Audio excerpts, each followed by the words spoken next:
What would you do if on the happiest day of your life, you overheard your own children wishing for your death? This is the heartbreaking story of Mr. and Mrs. Williams, a couple whose golden birthday celebration turned into the most painful evening of their long lives.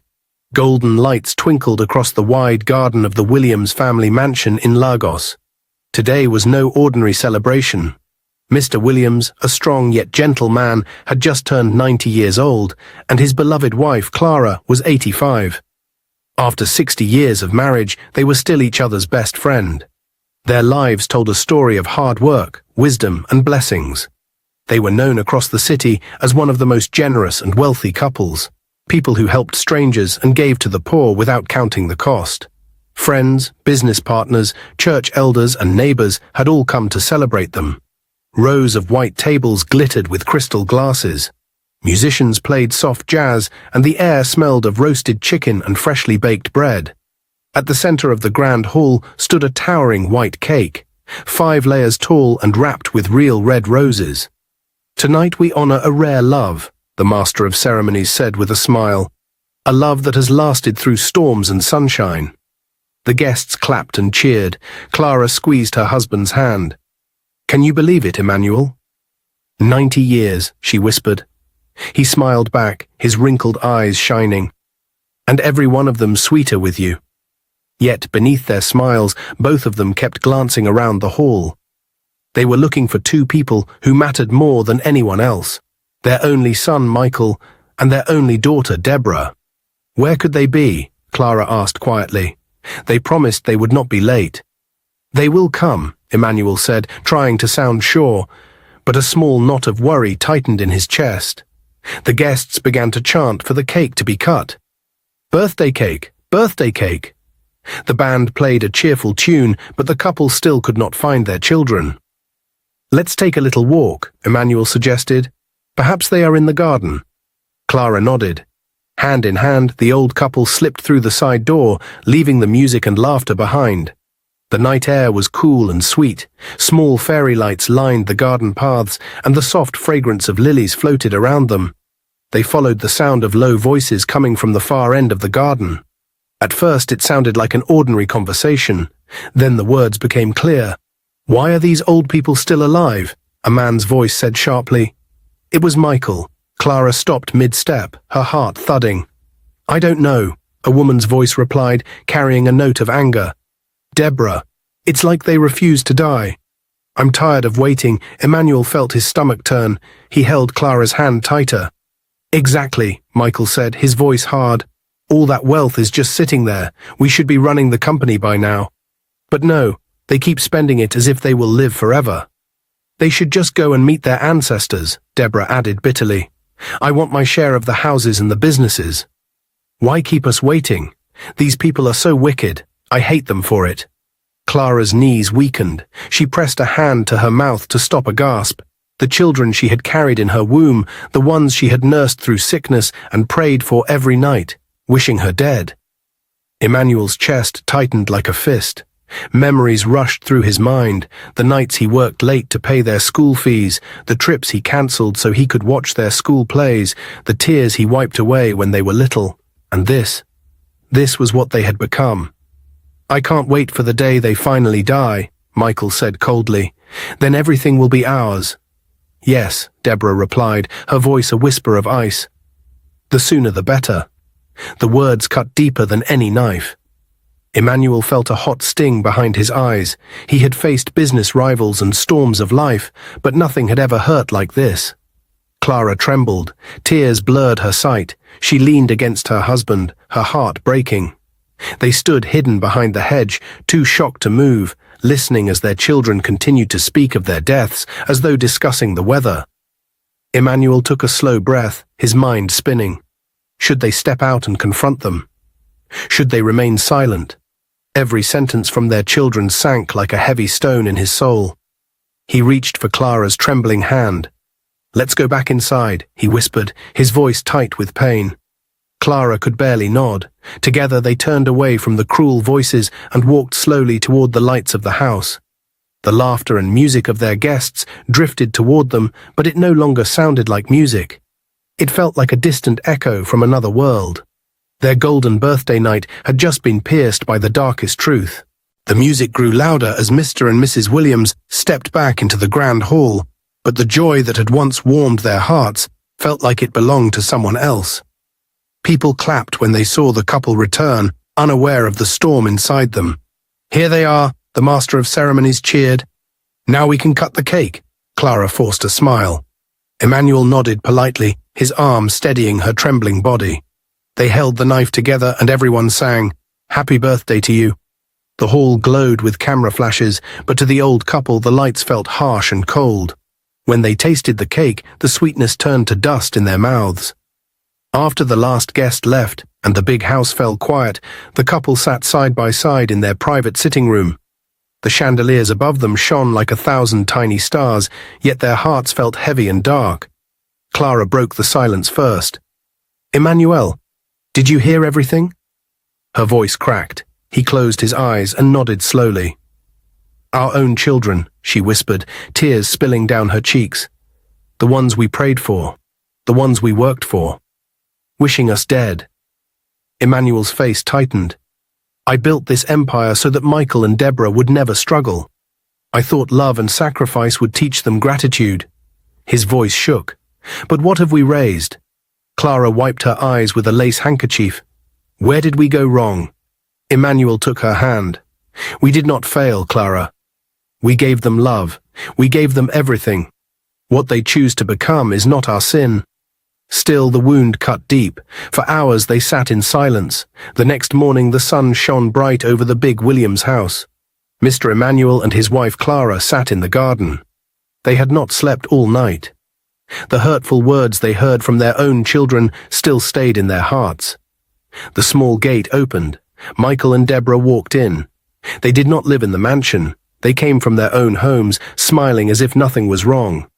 "Good morning, Mum." "Good morning, Dad," Deborah said with a bright voice. "Morning," Michael added. "Did you enjoy the party?" Clara looked at their faces. She had once kissed those faces when they were small. Now her heart ached. Emmanuel's eyes stayed on them. His voice was calm but serious. "Sit down," he said. Their smiles faded. They looked at each other, then sat on the stone bench across from their parents. Emmanuel folded his hands. "Before we cut the cake last night," he said slowly, "your mother and I looked for you.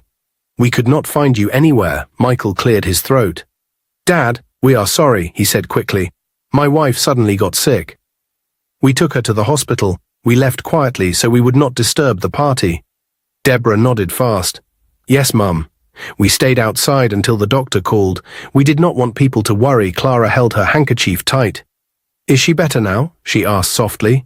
Michael paused. "Yes. The doctor says it was nothing serious." Emmanuel leaned back, his eyes still fixed on them. "I see," he said slowly. Deborah forced a small smile. "We are very sorry we missed the cake.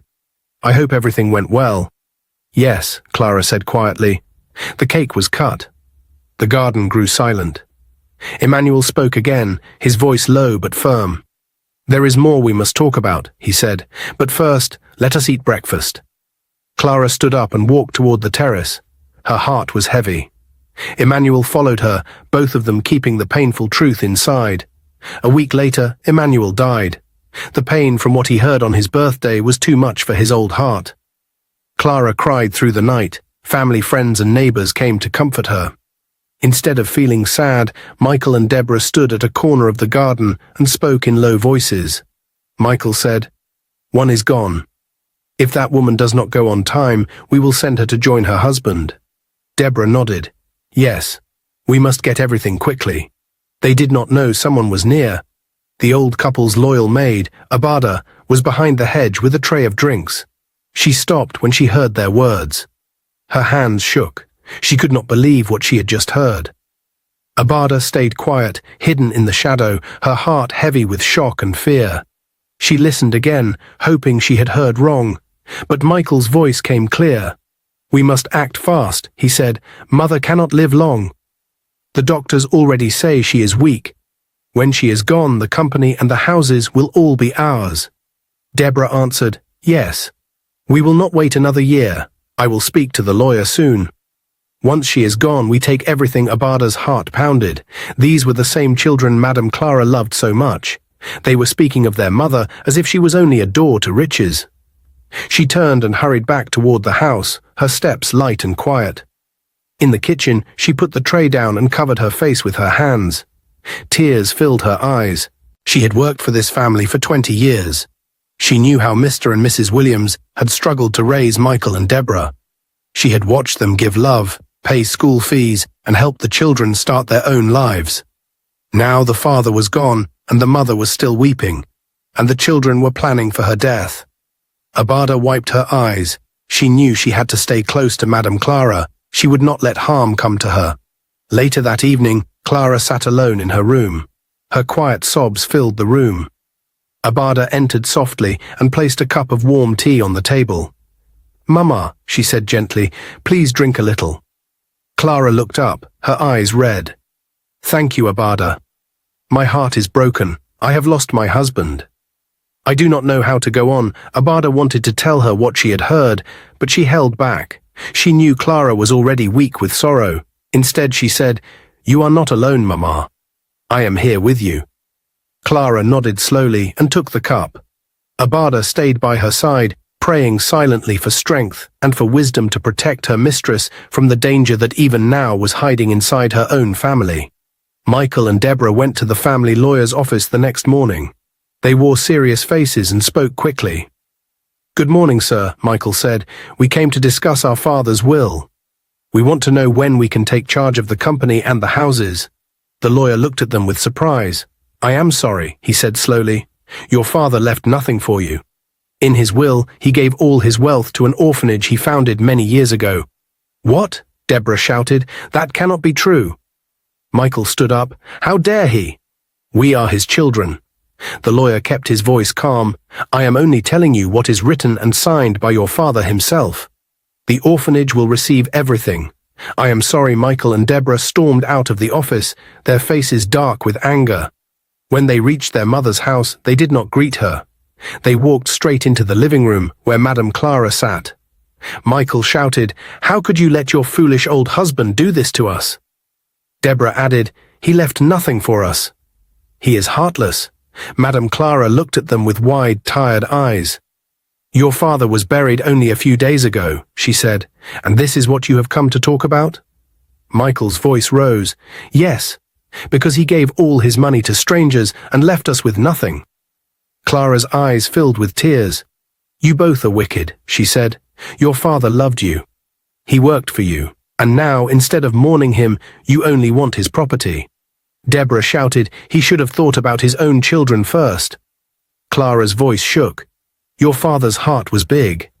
He wanted to help the poor. That is why he built the orphanage. And you, his own children, cannot even cry for him. You think only of money. You did not even mourn him." Her tears rolled down her cheeks. "May God forgive you," she whispered. "You have lost more than riches. You have lost your own hearts." 2 days later, Michael and Deborah returned to the mansion. It was late afternoon. Clara sat alone in the big living room. The house, once full of life, now felt like an empty shell. Abada, the loyal maid, had gone to the kitchen to prepare evening tea. The sound of the front door opening broke the silence. Michael and Deborah walked in without greeting. Clara looked up slowly. "My children," she said softly, "you came back." Michael did not sit. "Mother," he said, "we came to tell you our decision." Clara frowned. "Decision about what?" Deborah stepped forward. "We want to take you to an old people's home. We cannot keep this big house and all the workers. Father left nothing for us. Everything went to the orphanage. We cannot afford to maintain this mansion." Clara frowned. "What are you saying?" "This is my home. Your father built this house for us. Please, my children, do not send me away." Michael shook his head. "Mother, you must go. We have already made the plan. It is too expensive to keep this house and pay the staff." Clara's eyes filled with tears. "Please, I beg you. Your father's grave is still fresh. Let me stay in the home we built together. Do not drive me out." Deborah folded her arms. "We have decided. We cannot change it. You will be comfortable in the home. They will take care of you there." Clara wept. I have lost my husband only days ago. My heart is still bleeding, and now you want to send me away. My own children? Michael spoke again, his voice cold. Mother, you must understand. We cannot carry this burden. The house is too big and the bills are too high. The sooner we sell it, the better. Clara bowed her head and cried. Her sobs echoed through the empty hall, but her children stood like stones, their faces hard. Finally, Michael said, Pack only what you need. We will come for you soon. Without waiting for her reply, he turned toward the door. Deborah followed. Their footsteps faded down the long corridor until the front door closed with a heavy sound. For a long time, Clara remained where she sat. The house that once rang with music and laughter now felt like a silent stranger. She looked around at the tall windows, the golden curtains, the grand portraits of her and Emmanuel taken in happier years. Memories of family dinners, Christmas mornings, and birthday songs came rushing back. Now those same walls would soon belong to strangers. She whispered through her tears, Emmanuel, my husband, do you see what is happening? Your children are sending me away from our own home. Her voice broke and the room swallowed her cry. Later that evening, Michael and Deborah went to the servants' quarters. Abada was there, sweeping the small corridor. Michael said, Abada, we need to talk to you. Our mother will not be living in this mansion any longer. We are selling the house. All the other maids are gone. You must leave too. Abada looked at them. Sir, madam, she said quietly, I cannot leave Mama Clara. I will stay with her until the Lord calls her home. Deborah's face hardened. You heard what we said. We are selling this house. When she goes to the old people's home, there will be no reason for you to remain here. Abada lifted her chin. I will stay with Mama. She needs someone to care for her. I will not leave her alone. Michael frowned. Do as you please, but you will not be paid when the house is sold. Abada said, I am not here for wages. I will stay because of love and respect. Deborah's eyes narrowed. Just wait for us, she said coldly. We will deal with you soon. The two of them turned and walked away, leaving Abada standing in the quiet corridor, her heart heavy with fear for the woman who had already lost so much and now faced being cast out by her own children. 2 days later, Michael drove into the mansion alone. It was late in the afternoon. Abada was in the kitchen, washing the last of the breakfast plates. Madame Clara sat in the sitting room, weak from many nights of crying. Michael pushed open the kitchen door. His face was hard. Abada, he said sharply, pack your things. You are leaving this house today. Abada turned quickly. Sir, please, she said, her voice shaking. I don't care about the salary anymore. Please let me stay here with Mama Clara. She has no one else. Please, Sir Michael stepped closer. I said pack your things. This house will soon be sold. My mother will not need a maid. Leave before I call the guards. Abada dropped the wet plate into the sink. Sir, I beg you, she pleaded, let me stay. I will work without pay. Mama Clara is still mourning. She needs someone to care for her. Please do not send me away. Michael's eyes were cold. Enough. Get out. Take only what belongs to you. Tears ran down Abada's cheeks. Sir, for the sake of the years I have served this family, for the love I have for Mama Clara, please allow me to stay. I will sleep in the servants' quarters. I will eat little. I will not be a burden. But Michael grabbed her small bag and pushed it into her hands. Leave now. Abada stood for a moment, heartbroken. She looked toward the sitting room where Madame Clara sat. Mama, she called softly, but her voice cracked. Clara struggled to rise, but before she could reach the door, Michael blocked her way. Do not step out, he said to his mother. Abada is leaving. From today, you will live as you deserve. Clara's eyes widened. Michael, what are you doing? She is like a daughter to me. She has been with us for 20 years. Let her stay. Michael turned to the maid. Go, he said again. Abada slowly walked toward the back gate, tears falling on the ground. She turned once more. Mama Clara, I will find a way to help you, she whispered. Then she stepped out of the gate, and it closed behind her with a heavy sound. Michael turned back to his mother. You thought father's foolish will could shame us, he said bitterly.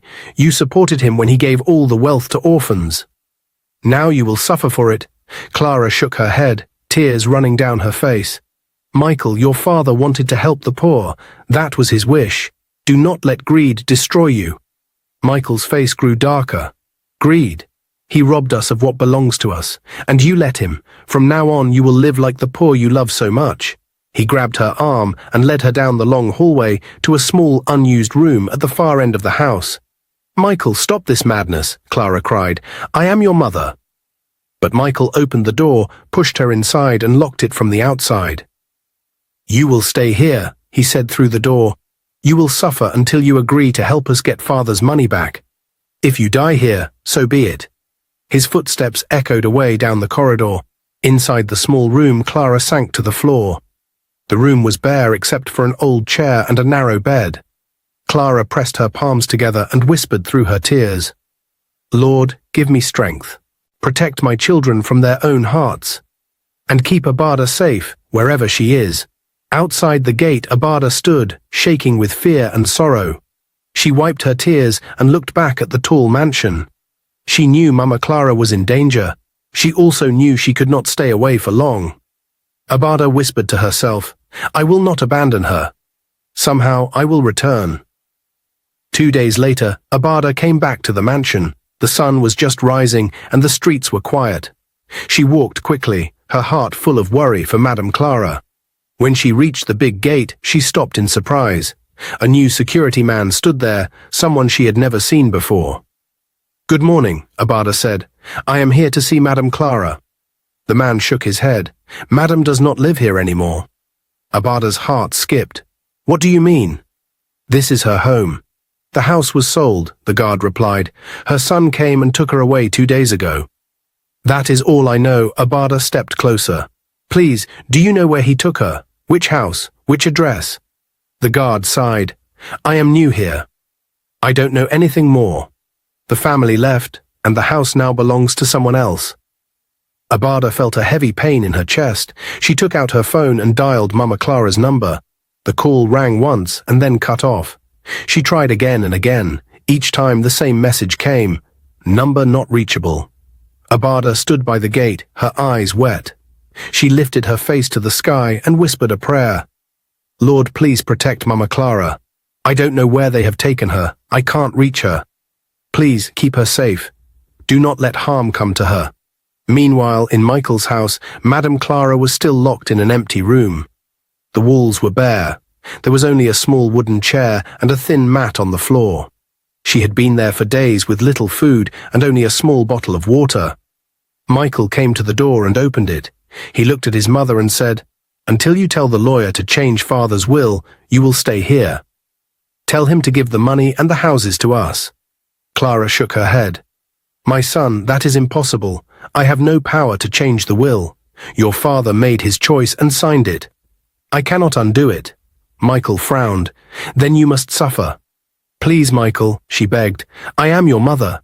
Do not treat me like this. Your father wanted to help the poor. Do not bring shame on yourself." Michael turned away without answering and locked the door again. As he walked back to the sitting room, his wife met him in the corridor. "That woman is a witch," she said with a hard voice. "She should not even be alive. She never meant well for this family.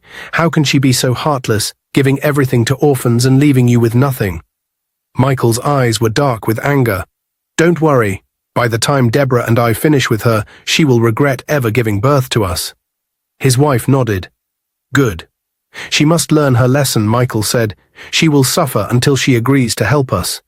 If she refuses, we will still find a way to take what belongs to us." Behind the locked door, Madame Clara sat on the cold floor. She lifted her face and whispered a prayer. "Lord, give me strength. Protect me from the evil in the hearts of my children. Forgive them, for they do not understand what they are doing." Hours later, Michael's phone rang. It was Deborah. Her voice was low and urgent. "Brother," she said, "I just bought some pills. If we give them to Mother, she will sleep and never wake up." Michael felt a shock, but stayed quiet. "Are you sure it will work?" he asked. "Yes," Deborah replied. "I'm driving to your house now. That woman is of no use to us. Let her go and meet her stingy husband."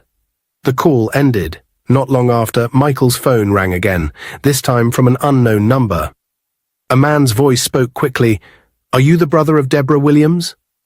"Yes," Michael answered, uneasy. "There has been a road accident. Your sister's car lost control on the highway.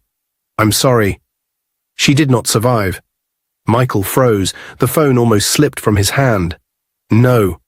No," he shouted. He went straight to the small locked room where his mother sat. He flung the door open.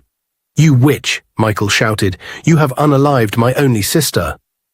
Clara looked up, shocked. "Michael, what are you saying? I have not left this room." "You did it with your evil prayers," Michael screamed. "You took my sister from me, just like you helped Father give away everything. You will suffer for this." He grabbed a cane that leaned against the wall and struck her again and again. Clara cried out, "My son, stop." "I am your mother. I have done nothing." But Michael kept shouting, "Witch, you will suffer until you confess. Now." Clara's tears ran down her cheeks. She raised her eyes to heaven and whispered through the pain, "Lord, protect my children from their own hatred. Forgive them, even now." Minutes later, Michael's wife opened the door of the small room and stepped inside. Her face was hard and her voice sharp. "You witch," she said to Clara, "confess now. You see what you have caused. Deborah is gone. Better start talking now." Clara raised her tired eyes. Her lips were dry from many days without food. "My daughter," she said weakly, "please, I beg you. Give me a little food. I have not eaten for 4 days. Please do not let me die like this." Michael's wife folded her arms. "That is exactly what we want. Go and meet your stingy, ugly husband. You have not seen anything yet, wicked old woman. Thank God I never liked you from the first day I entered this house." Tears rolled down Clara's thin face. "My God will judge all of you," she whispered. "Just wait and see." Michael's wife gave a cold laugh. "Judge us? Where is this God of yours all this while? He does not exist. Old woman, your God has left you. You will starve until you meet your husband in hell." Clara closed her eyes and prayed softly, "Lord, you see me. You know my pain. You know the hearts of my children. Protect me." But Michael's wife only laughed again. "Pray all you want. Nobody will hear you. Soon you will be gone, and we will finally have peace." She turned and walked out, slamming the door. The sound of the lock echoed through the empty hallway. Clara remained on the cold floor. Her body was weak, her head light. Hunger burned inside her like fire, yet her heart clung to hope. "My God," she whispered, "I will not stop trusting you. Even if people laugh, you are still God. You will save me in your time." Her voice trembled, but her faith held firm as the house around her sank into cruel silence. Abada could not bear the pain in her heart any longer. For days she had not slept well. Every time she closed her eyes, she saw Mama Clara's face, thin, tired and hungry. That night she dreamed of her late boss, Mr. Emmanuel. In the dream, he looked at her with sad eyes and said, "Go and save my wife." When she woke up, her heart was beating fast. She knew she could not keep silent. Early the next morning, Abada went straight to the nearest police station. Her clothes were simple and dusty. She had walked a long distance. She stepped to the counter where a police officer was on duty. "Good morning, sir," Abada said, her voice shaking. "Please, I need help. Michael Williams is holding his mother, Madame Clara, captive in his house. She is locked up and starving. Please, you must come quickly." The policeman looked at her and gave a short laugh. "You are very funny," he said. "A man's mother is staying in his house and you are complaining. Is she supposed to stay in your house?" Abada shook her head. "No, sir. Please listen. He has locked her in a room. She has not eaten for days. I think he has kidnapped his own mother. Please, she needs help." The policeman's face hardened. "Do you have evidence? Did you see him harm her?" I saw him force her inside and lock the door," Abada said. "I heard him threaten her. Sir, please believe me." The policeman waved his hand. "Go away, you dirty woman. You have no proof. Leave here right now." Abada's heart broke. Tears filled her eyes as she stepped outside the station. The hot sun beat down on her, but she felt cold inside. She had come for help, and they had mocked her. She sat on a low wall outside the station, thinking. Then she remembered the lawyer who had read Mr. Emmanuel's will. "Yes," she whispered, "the lawyer. He will listen. Abada stood and hurried toward the lawyer's office. Her legs ached, but she did not stop. When she arrived, she told the secretary she must see the lawyer at once. The secretary saw the fear in her eyes and quickly let her in. The lawyer, Mr. Aid, looked up from his desk. "Abada, what brings you here?" She began to speak, her voice trembling. "Sir, I am sorry to disturb you. But Madame Clara is in danger. Michael has locked her in a room in his house. She has not eaten for days. He wants her to change the will. He is hurting her. Please, sir, help her." The lawyer's eyes widened. "Why didn't you come to me earlier?" Abada lowered her head. "I am sorry, sir. I wanted to mind my business. I thought it was a family matter. But last night I saw my late master in my dreams. He said to me, 'Go and save my wife.' I could not stay silent." Mr. Aid stood quickly. His face was firm with anger. "You did the right thing to come now," he said. "This is serious." He picked up his phone and called the police chief directly. Within minutes, 2 police officers arrived at the lawyer's office. Mr. Aid explained everything. The officers listened carefully, their faces grave. They agreed to go with him to Michael's house. When they reached the gate, a new security man stepped forward. "Good afternoon," Mr. Aid said. "We need to see Michael Williams. This is urgent." The guard shook his head. Sir Michael gave strict orders. No one is allowed inside without his permission. The lawyer showed his identity card. "I am the family lawyer. This is police business." The guard frowned. "I was told not to let anyone in. Even if you are the lawyer, I cannot open this gate." One of the policemen stepped forward. "Open the gate. We need to speak with him." The guard tightened his grip on the gate's chain. "I am sorry. My master told me not to open for anyone. If you have a problem, call him yourself." The air grew tense. Abada's heart raced. She could almost hear Mama Clara crying somewhere beyond the high walls. The policemen exchanged serious looks. The lawyer's voice hardened. "If you will not open," Mr. Aid said, "we will break this gate or get a court order. A woman's life may be in danger." The guard hesitated, but still refused. The heat of the afternoon seemed to press on everyone. Abada clenched her hands and prayed silently, "Lord, please, let them reach Mama in time. Do not let evil win." The policeman looked at the locked gate and then turned to the lawyer. "Sir," one of them said, "we need a court warrant before we can break in. Without it, they can accuse us of trespassing." Mr. Aid's face tightened. "If we all leave, Michael may move his mother before we return. One officer should go for the warrant. The rest of us will stay here and watch the gate. We cannot risk losing her." The senior officer nodded. "Good idea." He sent one policeman back to the station to get the warrant. The others stayed with Mr. Aid and Abada, their eyes fixed on the tall gate. Time passed slowly. The sun burned down. Abada prayed silently again and again, asking God to keep Madame Clara alive until help could reach her. At last the policeman returned with the court warrant. He raised it in the air. "We have the order." The senior officer stepped forward. "Open the gate," he commanded. The guard hesitated, then slowly unlocked it. The policeman, Mr. Aid, and Abada rushed into the compound. They moved quickly through the house and found the small locked room. When the door was opened, Madame Clara sat weak and pale on the floor. Her eyes widened in shock at the sight of Abada and the police. "Abada, you came," she whispered. Abada knelt beside her and held her hand. "Mama, you are safe now." The policeman helped Clara to her feet and guided her outside. Michael and his wife were arrested on the spot. At the station they were questioned for many hours. At first they denied everything, but under strong questioning, the truth finally came out. Michael confessed, his voice shaking. "Yes, we poisoned my father," he said. "He refused to die and give us the inheritance. My wife said we must act. We put poison in his drink." The officers stared at him in disbelief. Michael continued, "It was also her idea to spoil the brakes of Deborah's car. We wanted her gone so that the money from selling the mansion would belong only to us." His wife lowered her head and said nothing. The confession shocked everyone. When the case went to court, the evidence was clear. The judge spoke firmly. "You have shown no respect for life.